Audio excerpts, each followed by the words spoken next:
यो ब्रह्माणं विदधाति पूर्वं यो वै वेदांश्च प्रहिणोति तस्मै तं देवमात्मबुद्धिप्रकाशं मुमुक्षुर्वै शरणमहं प्रपद्ये। ॐ शान्ति शान्ति शान्तिः। शङ्करं शङ्कराचार्यं केशवं बादरायणं सूत्रभाष्य कृतो वन्दे भगवन्तौ पुनः पुनः। ईश्वरो गुरुरात्मेति मूर्तिभेदविभागिने व्योमवद्व्याप्तदेहाय दक्षिणामूर्तये नमः। ॐ शान्ति शान्ति शान्तिः।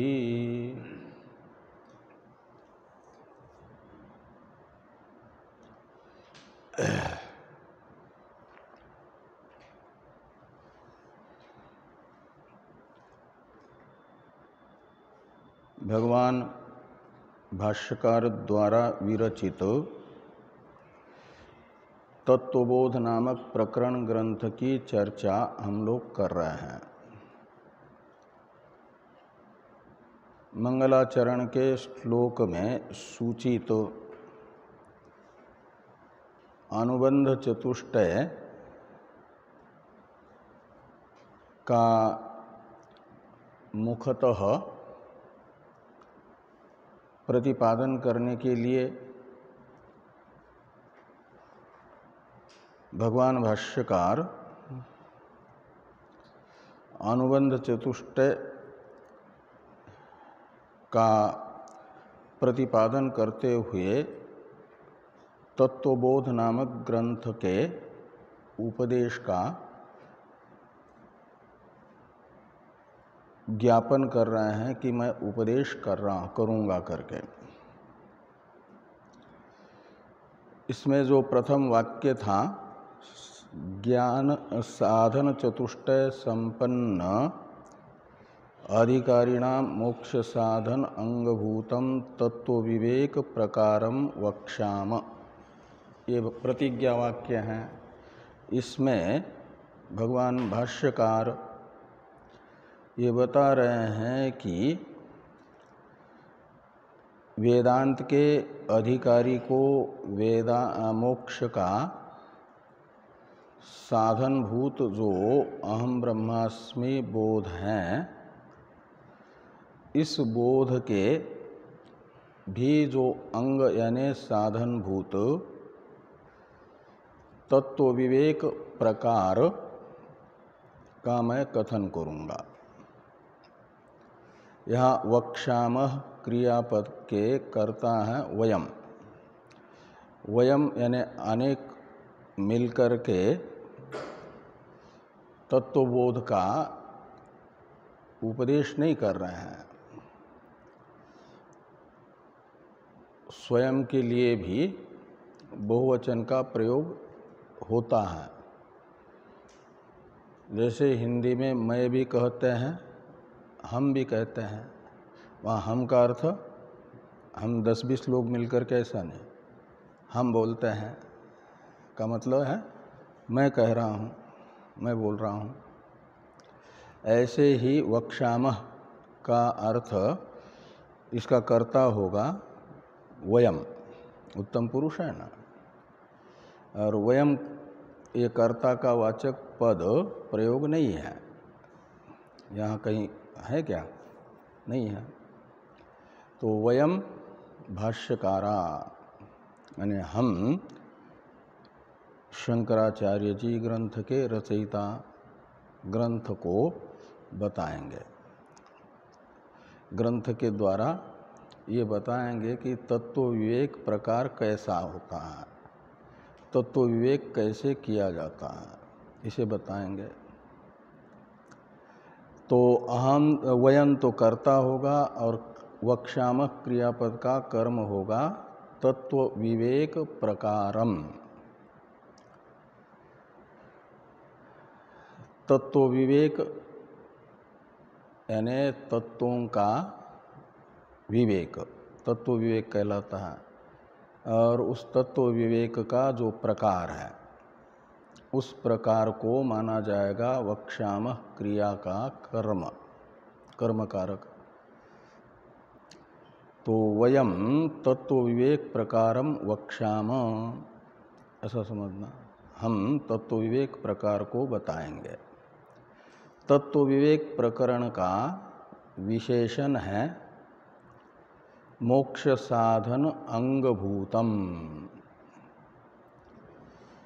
इसमें मोक्ष साधन में मोक्ष शब्द का अर्थ है समूल अध्यास की निवृत्ति। समूल शब्द का अर्थ होता है मूल सहित, समूल। अध्यास कहते हैं भ्रांति को। वेदांत शास्त्र के दृष्टि में एक अद्वैत परमात्मा ही वस्तु है, एक ही वस्तु है, अनेक वस्तु है ही नहीं। तो एक वस्तु में यदि अनेकत्व की प्रतीति होती है, जैसे चंद्रमा एक है तो एकस चंद्र, ये ज्ञान तो हो जाएगा यथार्थ ज्ञान। और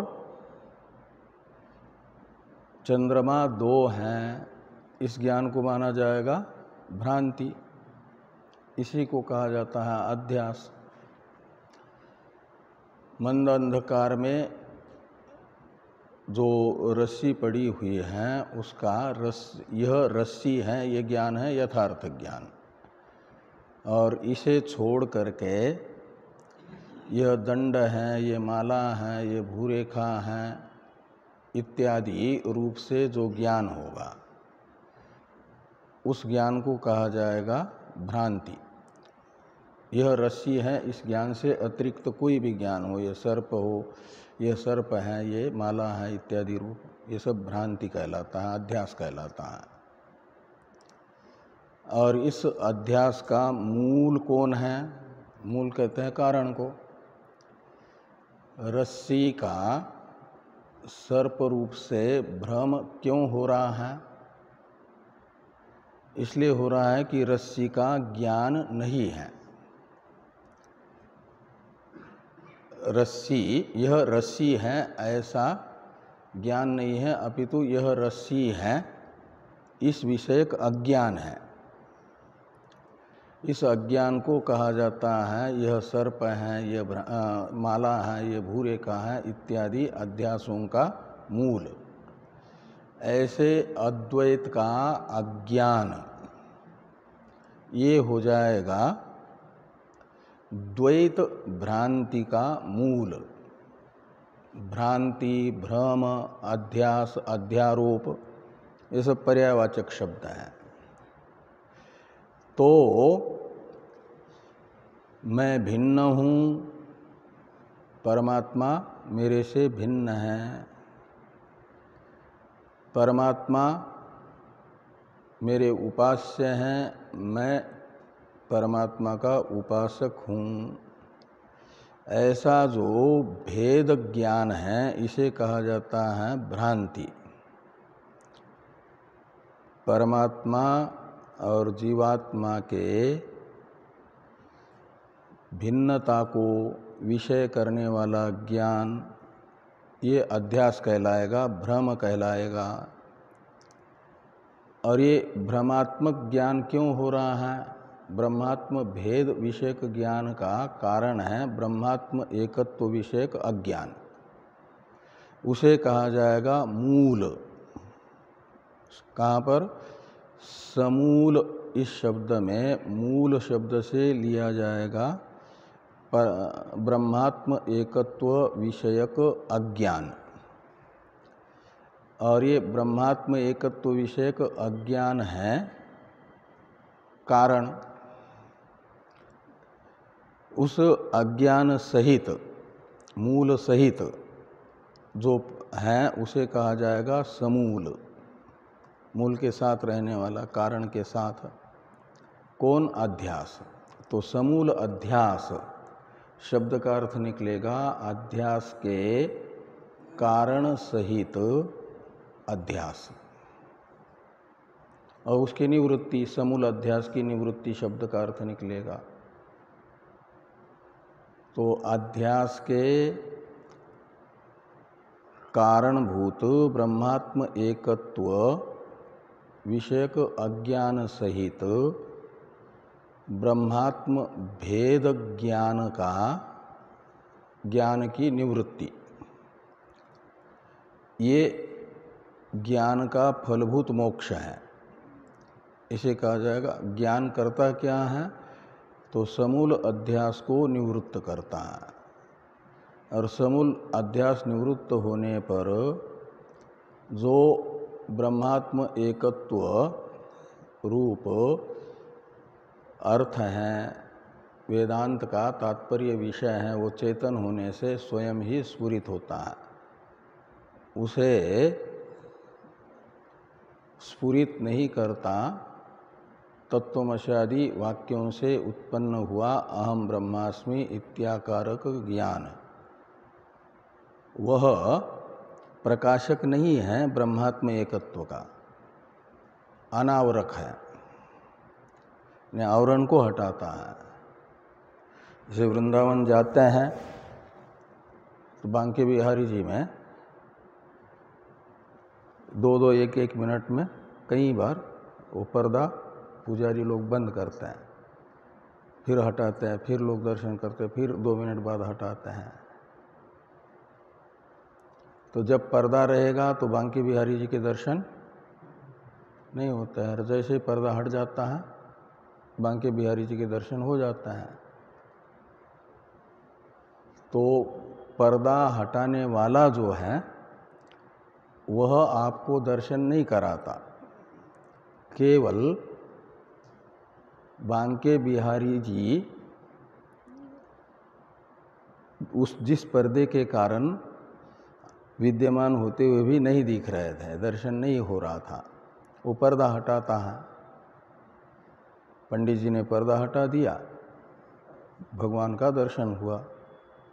ऐसे ही ये जो ज्ञान है, वो ज्ञान भी क्या करता है? ब्रह्मात्म एकत्व जो चेतन होने के कारण स्वयं प्रकाश है, लेकिन उसे प्रकाशित होने में अवरोधक जो ये अध्यास है, कारण सहित अज्ञान, उस अज्ञान रूपी पर्दे को हटा देता है। अध्यास को कहा जाता है तूल अविद्या, और अज्ञान को कहा जाता है मूल अविद्या। ऐसी 2 प्रकार की अविद्या होती है, एक कार्य अविद्या, कारण अविद्या।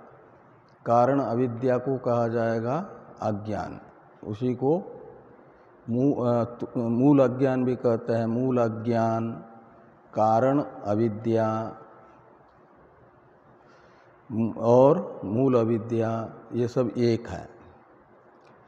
और कार्य अविद्या, अध्यास, ये एक को कहा जाता है भ्रांति, वो है कार्य अविद्या, अध्यास। और ये दोनों क्या करते हैं? हमारे वास्तविक स्वरूप के यानी ब्रह्मात्म एकत्व के अवरोधक है। जैसे मूर्ति का दर्शन होने में अवरोधक है पर्दा, और पर्दा पुजारी जी हटाते हैं। ऐसे पुजारी के तरह ये अहम ब्रह्मास्मि ज्ञान है, वो पर्दा हटा देगा और फिर स्वयं ही ब्रह्मात्म एकत्व स्फुरित होगा। उसे ज्ञान का फल भी नहीं कहा जाता। नित्य है न मोक्ष, फल तो कार्य रूप होता है। इसलिए क्या होगा, वो अविद्या की निवृत्ति ये माना जाएगा फल, और वो किसका, ज्ञान का फल। इसलिए यहाँ पर लिखते हैं मोक्ष साधन अंगभूतम। इसमें मोक्षस्य साधनम मोक्ष साधनम ऐसा षष्ठी तत्पुरुष समास करते हैं तो मोक्ष साधन शब्द का अर्थ निकलता है मोक्ष का हेतु, मोक्ष का कारण। इसका अर्थ है मोक्ष कार्य है। तो कार्य रूप मोक्ष कौन सा है, समूल अध्यास की निवृत्ति। उसी निवृत्ति का नाम बाध भी है। समूल अध्यास का बाध कहो, निवृत्ति कहो, नाश कहो, ये है मोक्ष। और इस समूल अध्यास की निवृत्ति रूप मोक्ष का जो साधन है, वो साधन कौन है, अहम ब्रह्मास्मि इत्याकारक प्रमा, जो हित शब्द का अर्थ है, उसे कहा जाएगा मोक्ष साधन। ये ध्यान में है ना, मोक्ष साधन शब्द का अर्थ। मोक्ष साधन कहते ही अहम ब्रह्मास्मि साक्षात्कार ध्यान में आना चाहिए। और अहम ब्रह्मास्मि साधन का फल रूप मोक्ष कौन होगा, समूल अध्यास की निवृत्ति। मोक्ष शब्द का अर्थ है समूल अध्यास की निवृत्ति, साधन शब्द का अर्थ हुआ अहम ब्रह्मास्मि साक्षात्कार, मोक्ष साधन। और फिर आगे हैं अंगभूत। इसमें अंग शब्द का अर्थ है साधन। अंग शब्द का अर्थ भी है साधन। तो मोक्ष साधन अंग का अर्थ निकलेगा मोक्ष साधन साधन। अंग शब्द के स्थान पर उसका पर्यायवाचक साधन शब्द रख दीजिए। हेतु, साधन, शेष, ये पर्यायवाचक शब्द है। तो मोक्ष साधन हेतु ऐसा रखिए। तो मोक्ष साधन हुआ ब्रह्म साक्षात्कार और उसका हेतु यानी ब्रह्म साक्षात्कार का कारण, ये मोक्ष साधन अंग शब्द का अर्थ निकलेगा।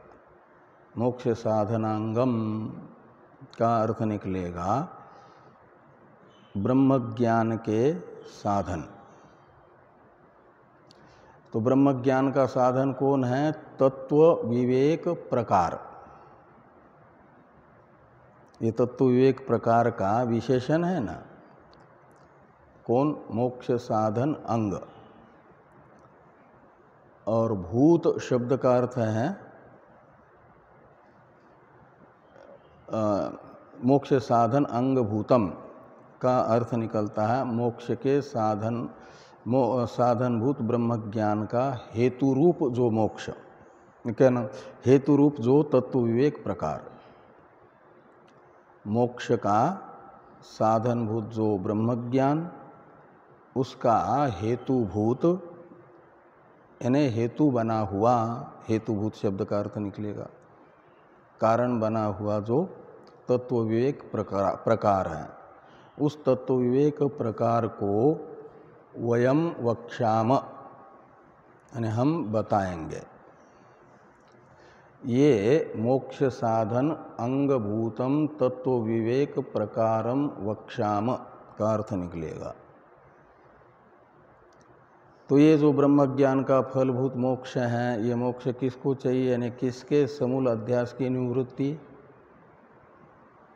तो कहा अधिकारी नाम, पूर्व में है ना षष्ठी, वो संबंध अर्थ में है। तो जो अधिकारी है, कौन है अधिकारी, तो साधन चतुष्टय संपन्न। संपन्न शब्द का अर्थ है विशिष्ट, युक्त। तो साधन चतुष्टय युक्त जो अधिकारी, उन्हें मोक्ष रूप फल यानी उनके समूल अध्यास की निवृत्ति रूप मोक्ष का साधन जो ब्रह्म ज्ञान, और उस ब्रह्म ज्ञान का हेतुभूत जो तत्व विवेक प्रकार, उसे हम बताएंगे। ये इस वाक्य का अर्थ निकलेगा। साधन चतुष्टय संपन्न अधिकारी नाम मोक्ष साधन अंगभूतम तत्व विवेक प्रकारम वक्ष्याम। इसका अर्थ ध्यान में आया ना? नहीं समझ में आया होगा तो पूछ भी सकते हैं।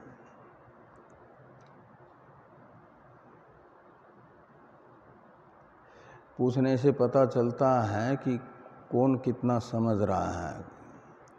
ऊपर ऊपर ही तैर रहा है, सूखे लौकी के तरह, या कच्ची लौकी जो होती है वो पानी में डालने पर तो गहराई में जाती है ना,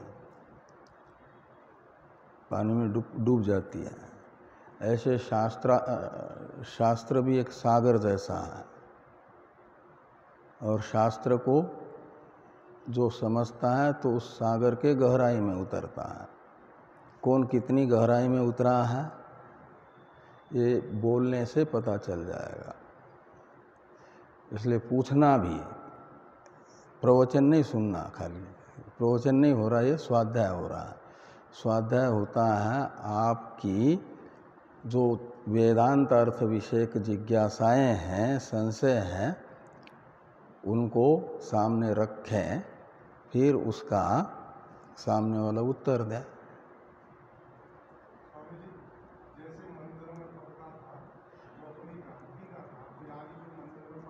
हाँ हाँ, वो तो समझ गए। जो समझे हैं उसको नहीं पूछना, जो नहीं आता है वो पूछना। तो ये आगे है। इस वाक्य में जो अधिकारी का विशेषण था, साधन चतुष्टय संपन्न अधिकारी नाम, इसमें अधिकारी का विशेषण माना जाता है साधन चतुष्ट संपन्न शब्दार्थ को। इनमें जो साधन चतुष्टय हैं वे क्या हैं, यानी विवेक का प्रकार बताया जा रहा है। अब तो आपको प्रश्न करना चाहिए कि अधिकारी का विशेषण जो साधन चतुष्टय संपन्न, ये इस पद का अर्थ है।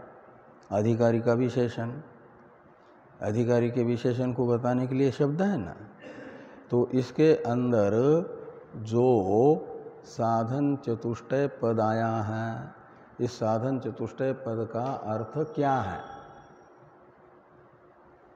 ये प्रश्न आपको पूछना चाहिए। आप पूछें, ये भी प्रश्न पूछो। ये भी तत्व विवेक प्रकार को बताते समय पूछना भी सिखा रहे हैं भाष्यकार भगवान। तो इसलिए यहाँ पर पहला प्रश्न आया कि साधन चतुष्टयम किम। किम शब्द प्रश्नार्थ में है ना। जो नहीं बोलते हैं, पूछते हैं, उनको कह रहे पूछो, लेकिन पूछना भी कैसे है, विषय के अनुकूल। तो इसमें एक प्रश्न की गुंजाइश, कई एक प्रश्न इसी पंक्ति में उपस्थित होते हैं। और वो पहला प्रश्न उपस्थित होगा कि साधन चतुष्टयम किम, साधन चतुष्टय क्या है। साधन चतुष्टयम किम शब्द का अर्थ है, चतुष्टय शब्द का अर्थ क्या बताया था? चार, चार का समूह, केवल चार नहीं, चार का समूह। और साधन चतुष्टय का अर्थ चार साधनों का समूह। तो ये जो साधन चतुष्टय पद प्रयोग किया है, तो इस साधन चतुष्टय पद का अर्थ क्या है, वे चार साधन कौन है। साधन चतुष्टय शब्द का शब्दार्थ तो समझ में आ गया, चार साधनों का समूह। वो कौन से चार साधनों का समूह है, वो साधन चतुष्टय कौन है, ये पहला प्रश्न पूछना चाहिए था आपको। नहीं पूछा तो शंकराचार्य जी ने कहा कि ऐसा पूछो तो तत्व विवेक प्रकार होगा ये, और उससे आपको तत्व विवेक प्रकार क्यों करना है। तत्व विवेक प्रकार है अंग। अंग यानी अंग शब्द का क्या अर्थ है? साधन, हेतु। किसका हेतु है वो? मोक्ष साधन का। मोक्ष साधन कौन है? ब्रह्म ज्ञान। अहम ब्रह्मास्मि ये साक्षात्कार, और अहम ब्रह्मास्मि साक्षात्कार का हेतुभूत है तत्व विवेक प्रकार। और वो तत्व विवेक प्रकार संपन्न कब होगा? आप प्रश्न करोगे, और आचार्य आपने जिसकी जिज्ञासा की है, प्रश्न किया का मतलब जिज्ञासा की, जानने की इच्छा आचार्य के सामने प्रकट की, और वो आचार्य उसका उत्तर दे, तो ये तत्व विवेक प्रकार माना जाएगा। तत्व विषयक विचार आप कर रहे हैं, आपका प्रश्न है, आचार्य उसका उत्तर दे रहा है, ये यहाँ पर सिखा रहे हैं। तो प्रश्न ऐसा करो कि साधन चतुष्टयम किम। संस्कृत में बोलो तो ऐसा बोलो, और हिंदी में साधन चतुष्टय क्या है, साधन चतुष्टय पद का अर्थ क्या है वो बताइए। तो इसका उत्तर दे रहे हैं अब आचार्य। आपका प्रश्न हुआ, आचार्य उसका उत्तर देंगे। तो उत्तर बताते समय कहते हैं कि नित्यानित्य वस्तु विवेकः इहामुत्र अर्थफल भोग विरागः समाधि षट्क संपत्ति और मुमुक्षुत्वं चेति। ये चार साधन हैं, और इन चार साधनों के समूह को साधन चतुष्टय कहा जाएगा। नित्यानित्य वस्तु विवेक, वस्तु विवेक यानी वस्तु का विचार, और वस्तु का विशेषण है। कैसे वस्तु का विचार? विवेक। विवेक का अर्थ होता है पृथक्करण। पृथक्करण का अर्थ होता है अलग करना। जैसे दूध और पानी आपस में मिले हैं, दूध बेचने वाले ने दूध में पानी डाल दिया है, तो उसको अलग करना है, तो कैसे अलग करोगे? हैं? हाँ, तो क्षीर नीर विवेकी कहा जाता है किसको? हंस को। एक हंस नाम का पक्षी है, उसमें प्रकृति दत्त सामर्थ्य है कि वह पानी और दूध आपस में जो मिले हुए हैं उनको अलग अलग करता है, दूध को अलग, पानी को अलग। तो जो दूध और पानी को क्षीर कहते हैं, दूध को नीर कहते हैं, पानी को, तो क्षीर नीर, और इन दोनों का विवेक यानी पृथक्करण करने का जिसका स्वभाव है, शील है, शील यानी स्वभाव, उसे कहा जाता है क्षीर नीर विवेकी। विवेकी शब्द का अर्थ विवेक करना जिसका स्वभाव है। उष्ण भोजी शब्द का अर्थ होता है उष्ण यानी गर्म खाना जिसका स्वभाव है, उसे उष्ण भोजी कहते हैं। ऐसे विवेक करना जिसका स्वभाव है उसे कहते हैं विवेकी। और हंस का स्वभाव है कि वो क्षीर नीर का विवेक करता है, इसलिए वो क्षीर नीर विवेकी है।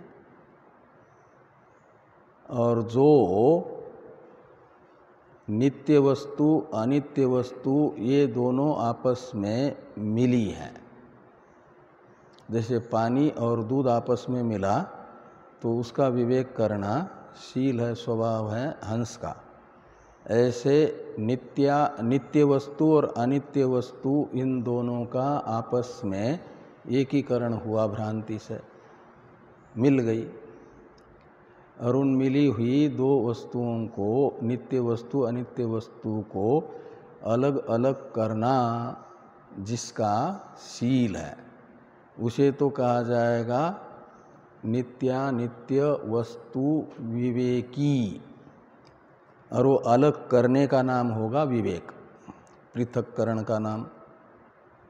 नित्य वस्तु अलग है, अनित्य वस्तु अलग है, ऐसा समझने का नाम है नित्यानित्य वस्तु विवेक। नित्यानित्य वस्तु विवेक। तो इसमें नित्य और अनित्य दोनों विशेषण हैं वस्तु के। तो नित्य वस्तु विवेक, अनित्य वस्तु विवेक। तो नित्य वस्तु के साथ मिले हुए अनित्य वस्तु को, अनित्य वस्तु में मिले हुए नित्य वस्तु को अलग अलग करने का नाम है नित्यानित्य वस्तु विवेक। और ये विवेक होने पर जिसको विवेक हुआ, निश्चय हुआ, वो निश्चय किसका धर्म है? बुद्धि का, अंतःकरण का धर्म है। तो ये अंतःकरण में निश्चय हो जाए कि यही नित्य है, ज्ञान का फल जो मोक्ष है,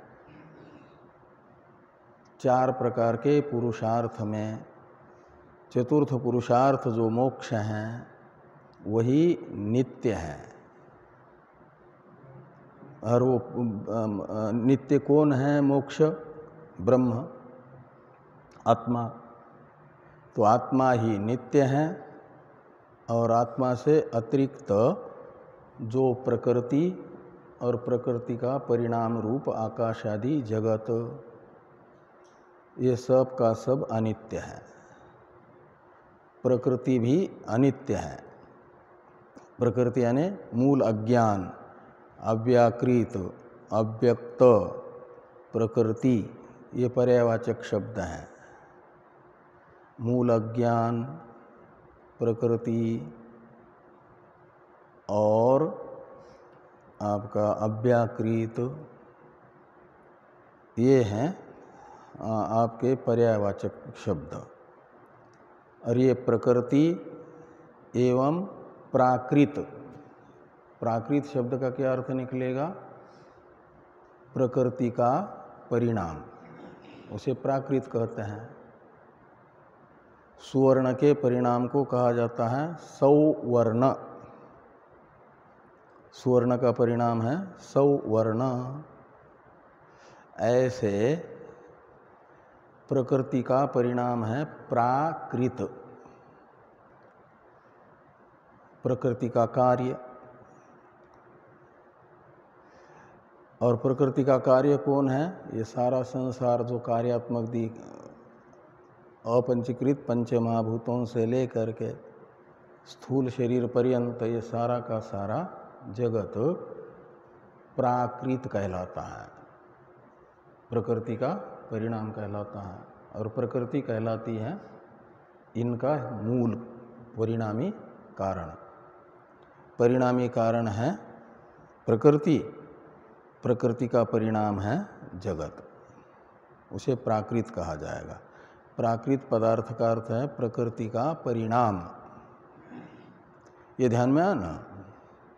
ये सब पारिभाषिक शब्द है वेदांत में, ये बार बार आएंगे और इनका अर्थ पहले से ही, शुरू से ही सुस्पष्ट बुद्धि में हो जा तो फिर एक बार खाली प्राकृत कहने से प्राकृत शब्द का क्या अर्थ निकलेगा ये समझाने की ज़रूरत नहीं पड़ेगी। अपने आप प्राकृत सुनते ही आपके बुद्धि में उपस्थित होना चाहिए कार्य रूप संपूर्ण संसार।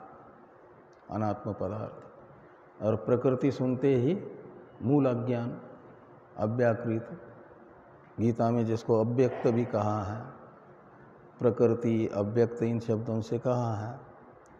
क्षेत्र की गिनती करते समय क्षेत्र क्षेत्रज्ञ विभाग अध्याय में अव्यक्त को भी गिना है कि नहीं? क्षेत्र कोटि में वो क्षेत्र है कि क्षेत्रज्ञ है?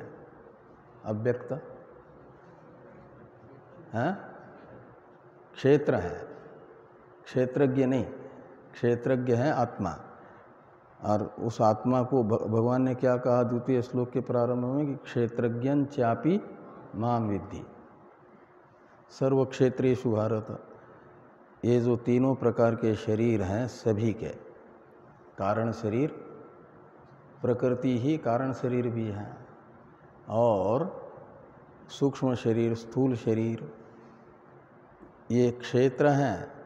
और इन सारे क्षेत्रों में 84 लाख प्रकार के जो क्षेत्रज्ञ हैं साक्षी, वह कोई मेरे से भिन्न नहीं, मैं ही हूँ।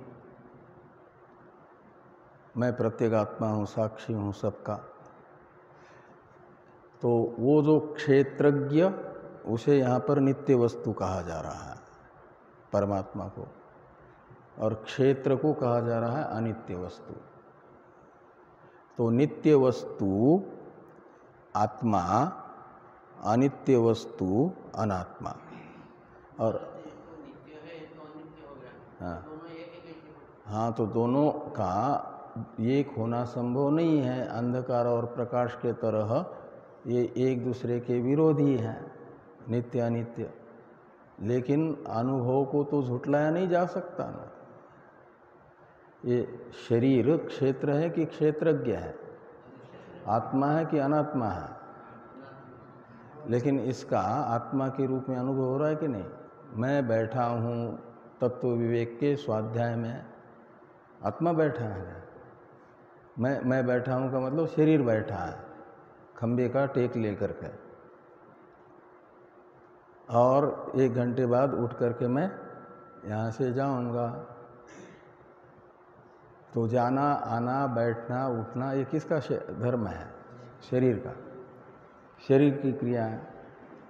शरीर युवा है तो मैं युवा हूँ, ब्रह्मचारी है तो मैं ब्रह्मचारी हूँ, और सन्यासी है तो मैं सन्यासी हूँ। ये सब अवस्थाएं,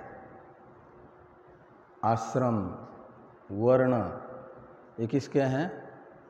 स्थूल शरीर के। और स्थूल शरीर के अवस्थाएं, स्थूल शरीर के वर्ण, स्थूल शरीर के आश्रम का अभिमान मैं कर रहा है। मैं यानी अहम अर्थ कर रहा है। इसका अर्थ है कि अनात्मा शरीर के साथ मिला हुआ है, अनात्मा शरीर का ही मैं के रूप में अनुभव कर रहा है। तभी तो मैं सन्यासी हूँ, मैं ब्रह्मचारी हूँ, मैं वृद्ध हूँ, मैं युवा हूँ, ये अभिमान करेगा। तो अनात्मा शरीर है अनित्य वस्तु, और नित्य वस्तु है अहम अर्थ आत्मा क्षेत्रज्ञ। और इन दोनों का एकत्वेन रूपेण भान हो रहा है, ऐक्य प्रतीति हो रही है। तो मैं क्रोधी हूँ, ऐसा मन में जब क्रोधात्मक वृत्ति आती है तो मन के साथ तादात्म्य कर लेता है, और मन की क्रोध रूप वृत्ति को मान लेता है अपना धर्म। तो मैं क्रोधी हूँ। मन में, अंतःकरण में जिज्ञासा हुई, जानने की इच्छा, तो अंतःकरण का धर्म है वो। लेकिन उस जानने की इच्छा वाले अंतःकरण के साथ मिल जाता है, तादात्म्य कर लेता है, और मान लेता है मैं जिज्ञासु हूँ, और प्रस्थान त्रयी के त्रिवर्षीय स्वाध्याय में अपनी जिज्ञासा को शांत करने के लिए आया हूँ। ऐसा ये मन जो है, अंतःकरण जो है, ये तो क्षेत्र है ना, अनित्य वस्तु है। लेकिन उसके साथ नित्य वस्तु आत्मा मिल करके मान लेता है अंतःकरण के जिज्ञासादि धर्मों से अपने आप को युक्त, यही नित्य अनित्य वस्तु का एकीकरण है, मिलना है कि नहीं। अज्ञान अवस्था में इस प्रकार का अनुभव हो रहा है, ये भ्रांति रूप अनुभव है, परमार्थ दृष्टि से भ्रांति है और व्यावहारिक दृष्टि से प्रमा है, व्यावहारिक प्रमा इसे कहा जाएगा। आप सन्यासी हैं तो ये भी परमात्मक ज्ञान है, लेकिन व्यावहारिक प्रमा है, गृहस्थ नहीं है, सन्यासी है, वही है सन्यासी, लेकिन शरीर के साथ मिल करके कहा जा रहा है। तो व्यवहार अवस्था में ये व्यवहार तक ठीक है कि मैं ब्राह्मण हूँ, मैं सन्यासी हूँ, मैं युवा हूँ, मैं वृद्ध हूँ, ये व्यवहार में तो ऐसा ही व्यवहार किया जाएगा शरीर को मैं समझ करके। लेकिन वस्तुतः जब विवेक होगा, जिससे ब्रह्मज्ञान होना है, तो शरीर के साथ मिलकर के हमेशा अपने आप को मैं मान ले और फिर ब्रह्मज्ञान की अपेक्षा करे तो पूरी नहीं होगी। इसलिए ब्रह्मज्ञान के लिए तो इन दोनों को एक दूसरे से अलग अलग करना है। इतना लंबा नहीं ये करना, एक वाक्य में उदाहरण दे करके नहीं समझाना, प्रश्न करना है। हाँ, भ्रांति ये जड़ चेतन ग्रंथि है, भ्रांति है। और हाँ, वो छूटती नहीं है, जब ज्ञान होगा तब छूटेगी, लेकिन उसको ज्ञान से ही छोड़ाया जाएगा। उससे पहले तत्व विवेक करना होगा, और तत्व विवेक प्रकार को बताते हुए पहले साधन चतुष्टय में नित्यानित्य वस्तु विवेक नाम का जो एक साधन बताया गया, वह नित्यानित्य वस्तु विवेक रूप साधन क्या है? तो कहा नित्य जो आत्मा, अनित्य जो शरीर आदि तीनों शरीर कहो या पंचकोश कहो, ये अलग अलग होते हुए भी अज्ञान वशात एक से प्रतीत हो रहा है। जैसे मंद अंधकार में पड़ी हुई रस्सी का जो सामान्य स्वरूप है इदम अर्थ, इदम, ये और सर्प एक नहीं हो सकता। उसका वस्तुतः यदि ऐक्य है इदम अर्थ का, तो किसके साथ है? रस्सी के साथ। यह रस्सी ही है। वस्तु के दो स्वरूप होते हैं, एक सामान्य स्वरूप, एक विशेष स्वरूप। अयम सर्प इत्यादि में जो अयम अर्थ है, इदम अर्थ कहलाता है, यह हिंदी में जिसको कहते हैं, वह और रस्सी ये दोनों एक है। लेकिन रस्सी का अज्ञान हो इदम अर्थ, और रस्सी के अभेद का अज्ञान हो, और वह रस्सी का इदम अर्थ प्रकाशित हो रहा है सामान्य के स्वरूप, लेकिन किसके साथ? कभी सर्प के साथ, जिसके बुद्धि में सर्प का संस्कार है तो यह सर्प है। किसी के माला है, बुद्धि में माला का संस्कार, तो ये माला है, ये भूरेखा है। तो ये इदम अर्थ का वास्तविक ऐक्य सर्पादि के साथ है ही नहीं। उसका जिसके साथ वास्तविक ऐक्य है रस्सी के साथ, उसका अज्ञान होने से रस्सी के इदम अर्थ का अभेद भ्रांति से सर्पादि के साथ प्रतीत हो रहा है। ये है रस्सी के सामान्य स्वरूप का सर्पादि विशेष के साथ एकीकरण होना, अज्ञान से एकीकरण का भासना। वो एक होते नहीं है। जिस समय यह सर्प है, ये भ्रांति हो रही है, उस समय भी यह अर्थ और सर्प इनका एकत्व नहीं है, लेकिन अनुभव में आएगा भ्रांति से। यही भ्रम है, एक न होते भी एक समझ रहे हैं इदम अर्थ को और रस्सी को। ऐसे अहम अर्थ का विशेष स्वरूप है ब्रह्म, अहम